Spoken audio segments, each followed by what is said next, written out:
Lula ainda não divulgou nenhum ministro para o governo. Após o presidente eleito formar a equipe de transição, os indicados chamam a atenção como possíveis nomes para os ministérios. Acompanhe a reportagem de Caroline Meira. A PEC de transição e a manutenção do Auxílio Brasil são as principais pautas da equipe do governo eleito. O discurso de Lula sobre o teto de gastos derrubou o mercado financeiro nas últimas semanas. O Ibovespa perdeu mais de 150 bilhões de reais e o dólar comercial disparou em mais de 4%. Os indicados por Lula e Alckmin para discutir a transição econômica chamam a atenção como possíveis nomes para ocupar o Ministério da Economia. Pércio Arida e André Lara Rezende são liberais e acreditam na menor interferência do Estado na economia.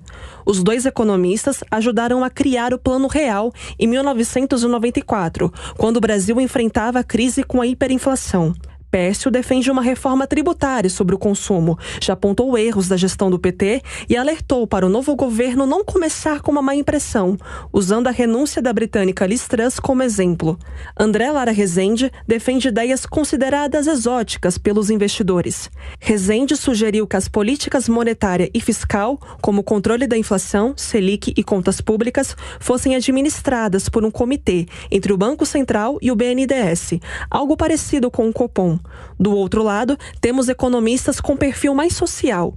Guilherme Melo, Nelson Barbosa e Guido Mantega defendem uma linha mais próxima às ideias do PT, como o maior controle do mercado pelo Estado e o aumento de gastos públicos.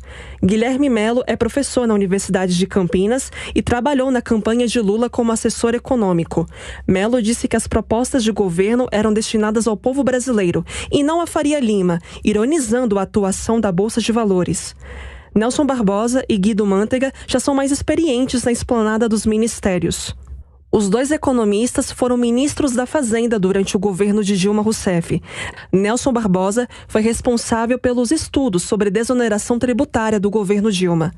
Entre 2011 e 2014, Barbosa ajudou a criar ações como o maior controle do câmbio, que fez o real desvalorizar mais perante o dólar, e tentou forçar a redução de juros e nas tarifas de energia.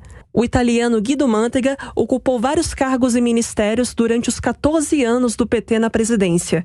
Ele não está diretamente na equipe de transição econômica, mas é responsável pela área de planejamento e gastos públicos. Em 2011, Mantega defendeu o uso de bancos públicos para estimular investimentos e gerar emprego. Em 2014, Mantega segurou o preço dos combustíveis, enquanto Dilma Rousseff disputava as eleições contra Aécio Neves. Os acionistas da Petrobras perderam bilhões na época. Assim que Dilma venceu pelo segundo mandato, o preço da gasolina sofreu reajuste. Será que dessa lista vai sair o futuro ministro da Economia? Lula prometeu definir as pastas assim que voltar de viagem do Egito.